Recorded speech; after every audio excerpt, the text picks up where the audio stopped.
You think Kevin Hassett ultimately would be a good choice when it comes to economic, monetary policy, market stability, all the important things for the Fed chair?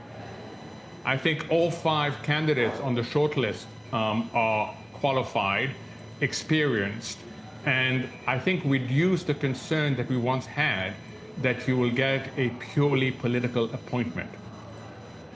Because that was the concern with Hassett. And I have to say, just based on my own reporting of talking to, bank executives and hedge fund executives, they would have probably preferred a Waller, or maybe not a Kevin Hassett, who has been more politically affiliated with the president, obviously as his chief economic advisor at the White House right now. And you can follow some of his comments in terms of pushing for rate cuts. And there's those who would have preferred Kevin Walsh, and there are those who have preferred Rick Reeder. So, there are different preferences, and that's a reflection of how well people know the candidates.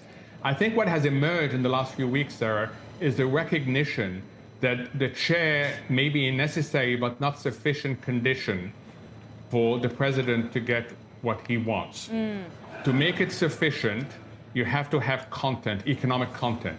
You have to be able to convince your voting members that you understand not just how the data is evolving, but critically sell them on a vision. That's what Greenspan did. That's what Bernanke did.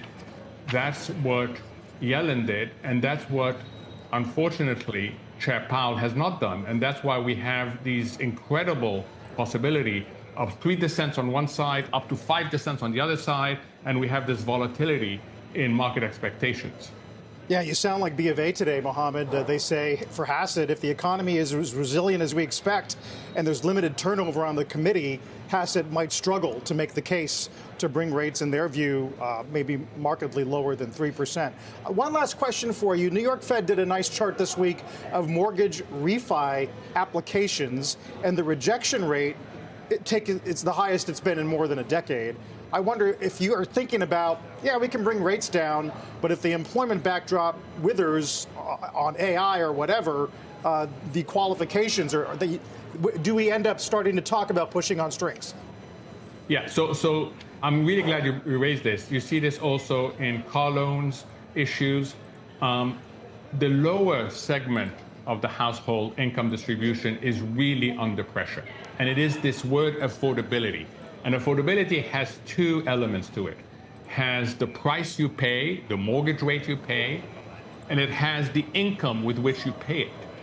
And we know that for a very long time, prices have been a major concern because people look at the price level and say it's way too high, and it doesn't really help me if inflation's coming down. If it's still positive, the price level is way too high and going higher. What's new is that there's now employment concern. There's now concerns about income stability.